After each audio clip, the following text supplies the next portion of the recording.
Fever are undefeated on Barbie night. Let's go. Yep. I gotta be able to sit. The really good thing about having quality depth is when you don't have it, somebody else does. And KK? Fever does! But also, let's take a moment for KK, okay? She's that moment today. She's that girl always. Thank you. Go, Steve. Nothing like getting a nice little dub.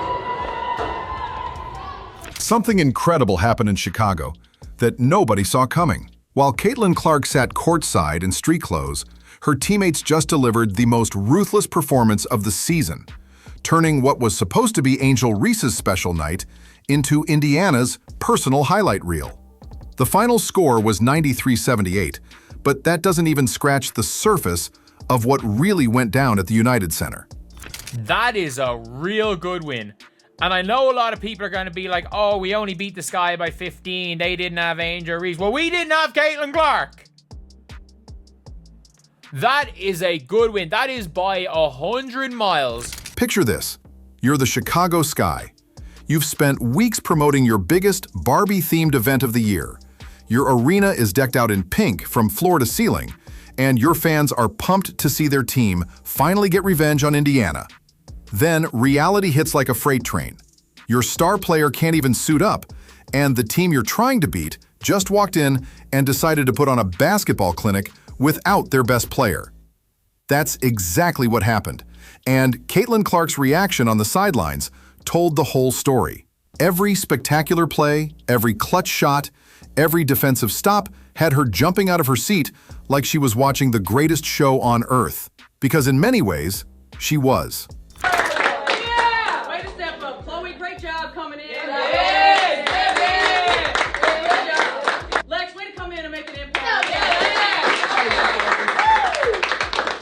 Kels, just continue.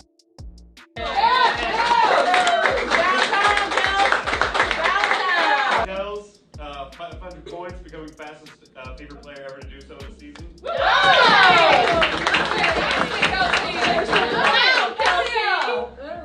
930 point game, second most in Fever history. And season high. Let's start with the elephant in the room. Everyone keeps calling this a rivalry, but at what point do we admit we're watching something completely different? When one team consistently outplays another, when the talent gap becomes this obvious, when the results are this predictable? Maybe it's time to call it what it really is: a mismatch. The Indiana Fever have now beaten Chicago in 6 of their last 7 meetings. But here's what makes this streak even more remarkable. They're not just winning, they're dominating in ways that leave no room for debate. The average margin of victory during this run? Over 15 points per game. That's not competitive basketball. That's one franchise operating on a completely different level than the other. What made last night special wasn't just another victory, it was how they achieved it. Without Caitlin Clark orchestrating the offense, without their primary playmaker running the show, the Fever found a way to score 93 points against a desperate Chicago team playing in front of their home crowd. That's championship-level depth showing up when it matters most. Kelsey Mitchell walked into that arena knowing every spotlight would be on her. She's had 10 straight games of at least 2 made threes as Mitchell splashes in one. No Clark to draw double teams, no superstar teammate to take the pressure off. Just pure basketball talent and the confidence to let it fly. What followed was nothing short of magical. 35 points on brilliant efficiency, including 7 three-pointers that had Chicago's defense scrambling for answers they never found. Gets into the lane, just making beautiful passes that was delivered. But Mitchell's performance was about more than just numbers on a scoreboard. She was making a statement about what this Fever team really is when healthy. These aren't role players depending on one superstar to carry them. These are legitimate professionals who can take over games when given the opportunity. The most impressive part of Mitchell's night? The timing of her biggest shots. Every time Chicago made a run, every time the crowd started getting back into the game, Mitchell had an answer ready. Here's Mitchell again. Kelsey Mitchell on a first quarter burner.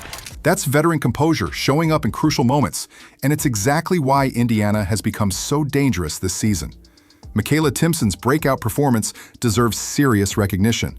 Michaela Timpson, this was a great game for Michaela Timpson to be put in. She got to practice her offense, something that I really want her to hone. 14 points on incredible shooting efficiency, but more importantly, she looked completely comfortable in the biggest moments.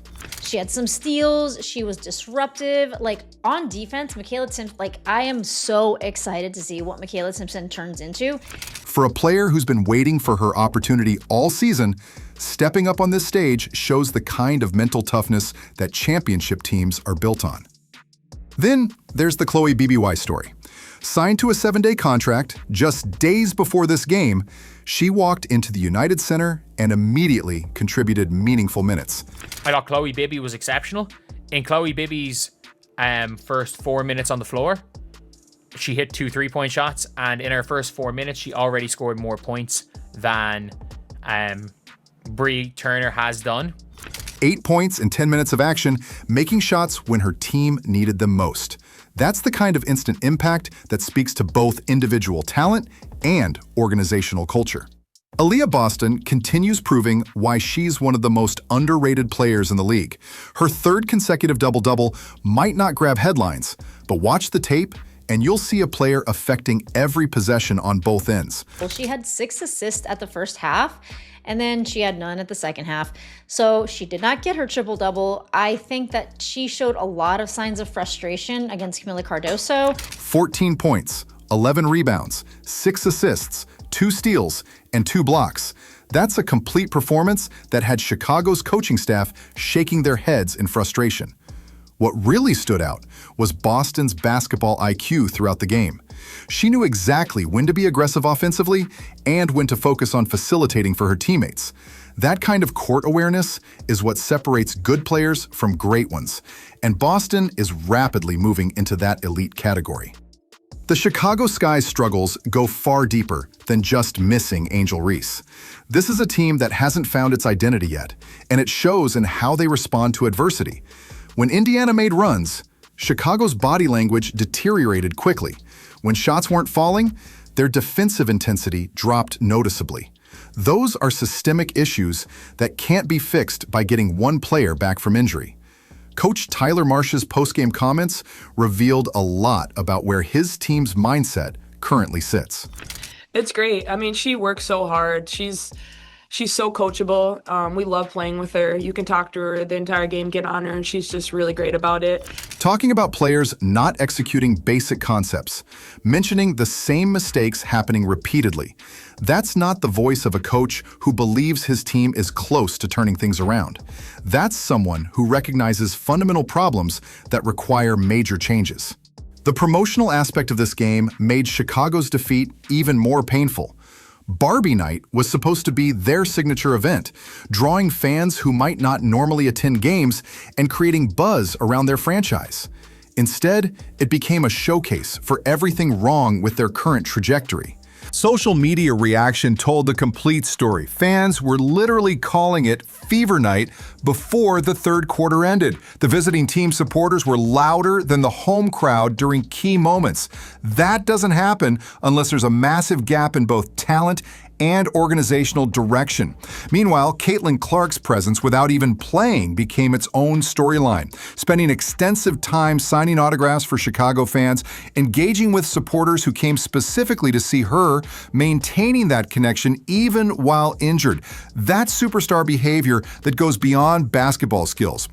Clark's sideline energy throughout the game was infectious. Every big shot from Mitchell had her celebrating like she'd made it herself. Every defensive stop brought her to her feet, cheering for her teammates. That kind of leadership, while not even being able to contribute on the court, shows why she's become such a special player in this league. The careful approach to Clark's return makes perfect sense, given what we witnessed last night. Why rush back when your team is proving they can handle business without you? Why risk further injury when your supporters supporting cast is playing at this level. The Fever are thinking long-term, and that patience will pay dividends down the stretch. When Clark does return healthy, this confident group becomes absolutely terrifying for opposing teams. They've learned they can win different ways. They've built chemistry without their best player, and they've proven they can handle pressure situations on the road. Adding Clark's playmaking and scoring ability to this foundation creates something truly special. The standings tell the real story about where these franchises are headed.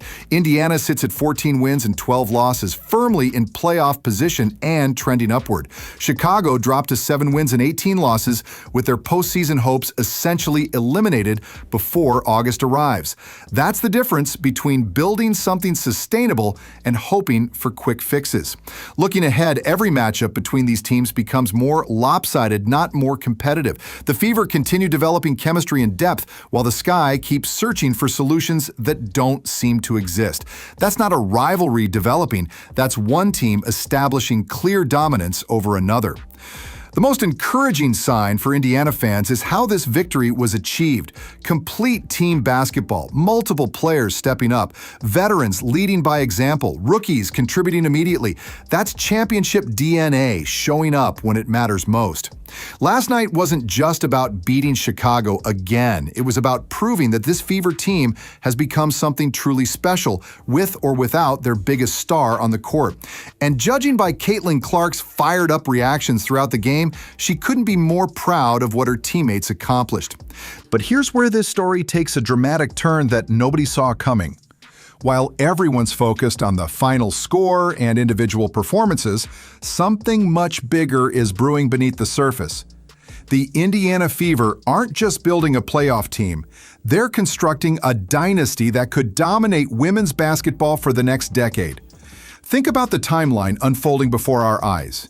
Caitlin Clark is 23 years old and already changing the entire landscape of professional women's basketball.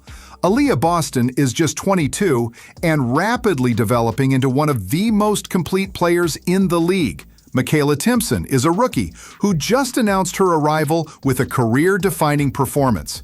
This isn't a team peaking right now, this is a franchise just getting started. The scariest part for every other team in the WNBA? The Fever haven't even reached their ceiling yet. When Clark returns from injury, she'll be joining a group that's learned how to win without depending on her for everything. They've discovered their own identities, built unshakable confidence, and proven they can execute under the brightest lights.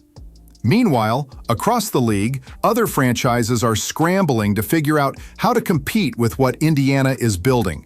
Free agents are starting to take notice. Coaches are studying their system. Front offices are trying to replicate their culture. But here's the brutal truth. You can't copy what they've created because it's built on something that can't be manufactured. Genuine chemistry and shared purpose. The emotional weight of last night's victory extends far beyond basketball statistics. This was validation for every player who's been doubted, every coach who's been questioned, every fan who believed when others didn't. Kelsey Mitchell's tears during her post-game interview weren't just about scoring 35 points. They were about proving she belongs among the elite players in this league. Michaela Timpson's career night represents something even more powerful, the emergence of a supporting cast that refuses to be overlooked. When rookie players step up on the biggest stages, when role players become difference makers, when bench contributors change the trajectory of games, that's how championship teams are born. But the most chilling reality for opponents is what happens when this team gets healthy. The depth they've discovered, the confidence they've built, the chemistry they've developed, all of that gets amplified when you add back a generational talent like Caitlin Clark. Other teams are already struggling to handle what they're seeing right now. What happens when the Fever's best player returns to a group that's learned they don't need her to dominate? The psychological impact on Chicago extends far beyond this single loss. When your biggest promotional night becomes someone else's coronation, when your home arena gets taken over by visiting fans, when your own supporters leave early to beat traffic, those wounds don't heal quickly. The Sky aren't just losing games anymore, they're losing their identity, their confidence, and their belief that they can compete with the league's elite teams. Every franchise in the WNBA is now facing an uncomfortable question. How do you build something capable of challenging what Indiana has created? The Fever have young superstars, developing role players, veteran leadership, coaching stability, and organizational vision, all working in perfect harmony. That's not luck. That's systematic excellence that other teams will spend years trying to replicate. The most terrifying thought for opponents? This is just the beginning. If the Indiana Fever can dominate games without their best player, if they can turn road games into home games, if they can make other teams' special nights into their personal highlight reels, what exactly are we going to witness when they reach their full potential? That's the difference between teams that talk about competing and teams that actually compete. The Indiana Fever just proved which category they belong in, and it's not even close.